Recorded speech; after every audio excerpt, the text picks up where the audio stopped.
What's up, everybody? I have a little treat for you today. This is my first video ever. I've seen a lot of pistol videos on YouTube, and I figured it was just about time that I did one, finally, after about a year of watching all of you guys do it. You're doing great work. Keep it up.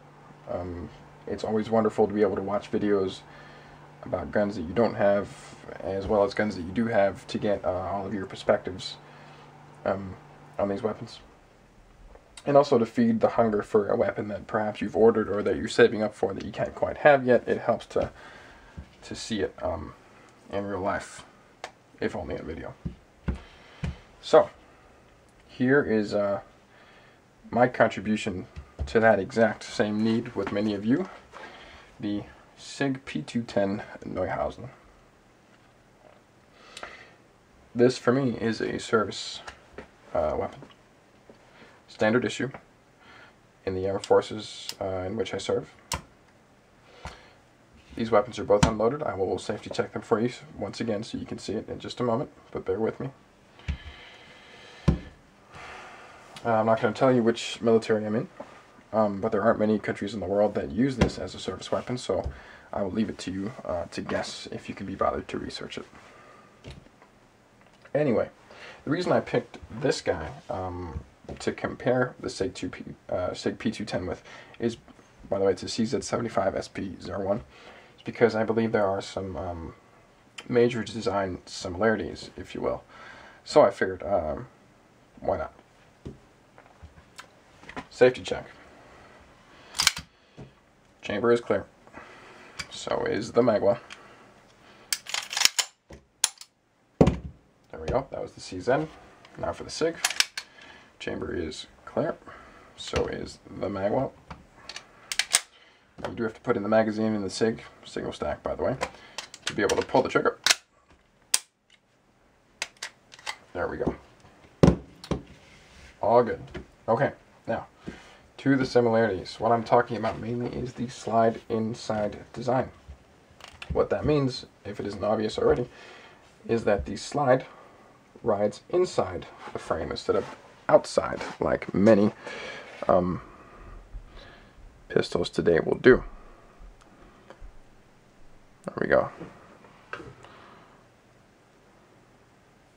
Yeah. Same thing for the CZ75. You can see it. It's on the inside here. If that will focus, I don't know if it will. It's my first video, so bear with me if the quality is a little sketchy. But yeah. As far as the application of the Sig P210 as a combat pistol goes, I would have to say that I would much prefer, in a combat situation, on duty, on the job, I would take this, if they would let me. We have pretty strict regulations on what you're allowed to use as your on-duty sidearm, so this remains my personal off-duty weapon. The reason I wouldn't choose this is because it's too well made, if you know what I mean. The tolerances are so tight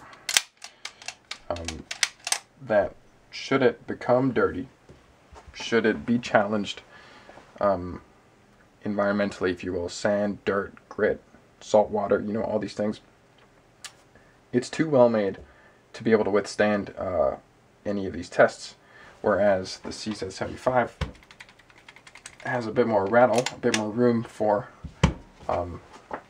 unpredicted substances inside the design, if you will. That being said, these tight tolerances do make it an excellent target shooting pistol. The trigger is extremely light and extremely crisp. Watch how little my finger will move. Let me try and see it so you guys can see it here. When I pull the trigger, push, push, push, push. There we go. It barely even moved. Look. Watch my index finger. Isn't that incredible? Now the single action on the CZ75 has a bit more creep. It's pretty good. I mean, I tuned it up a little, but it still's got creep.